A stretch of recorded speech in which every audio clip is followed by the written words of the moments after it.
So we gave you guys a little introduction on our backyard the other day.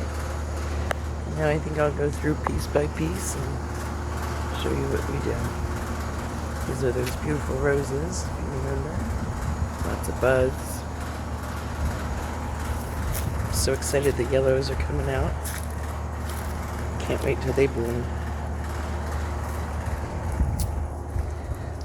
What we do is we wait until there might be only a day or two left to enjoy them outside, and then bring them in, put them in a vase, enjoy them, and they're sent inside.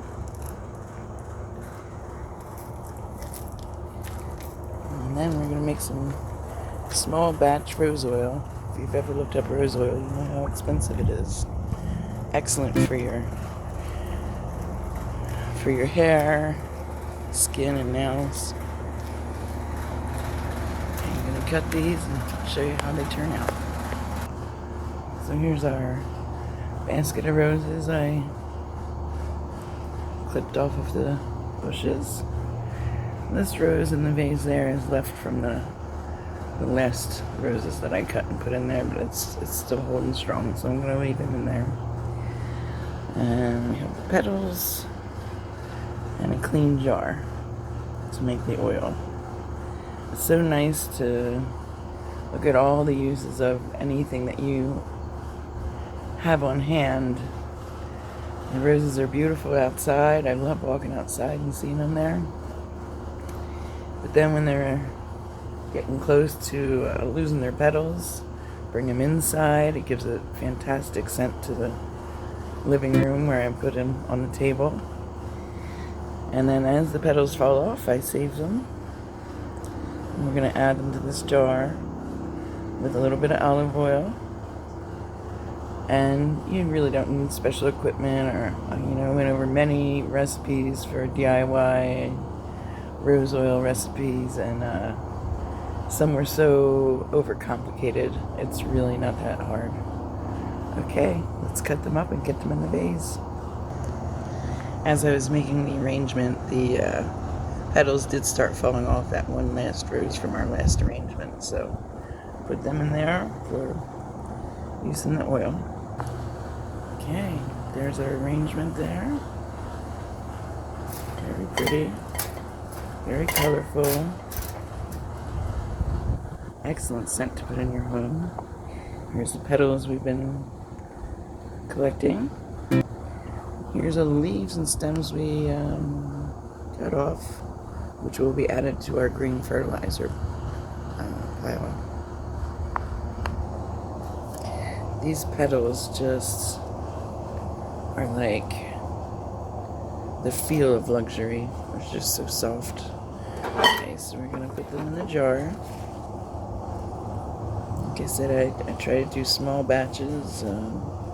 Since we're not using preservatives, and I don't want anything to go rancid and spoil, I'd rather it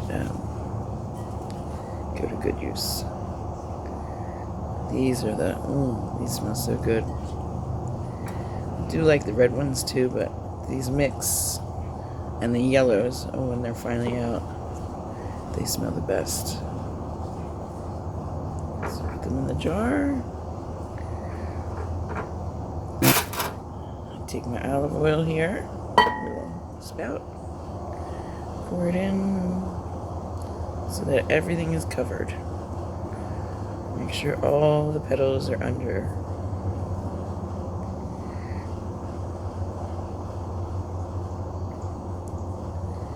Olive oil also has its own health benefits and works great with the rose petals if you're going to be using it for your skin or your hair, because olive oil is known to be fantastic for your skin and hair and nails. Is this a second? Okay, so I've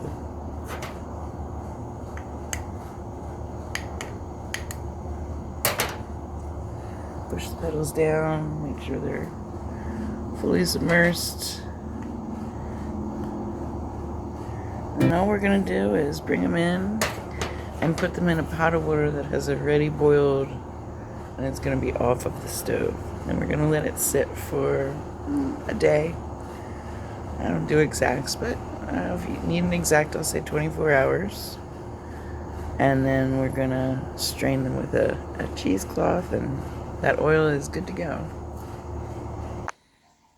As you can see, the stovetop is actually off, but this water is nice and hot. I'm gonna put the lid on and let it sit for 24 hours. Here we are, after it's sat for a day inside. It's the rose petals and oil. Put a little rubber band on there so it's a little easier to pour through. I'm going to strain them through the cheesecloth. And there you have it. All the petals are in here. I squeezed it out good. Put the lid on tight. Make sure you store it in a cool, dry place, because remember, there's no preservatives in this. This can be used on your hair, on your skin, in your cooking. You can use it however you like, and it smells amazing.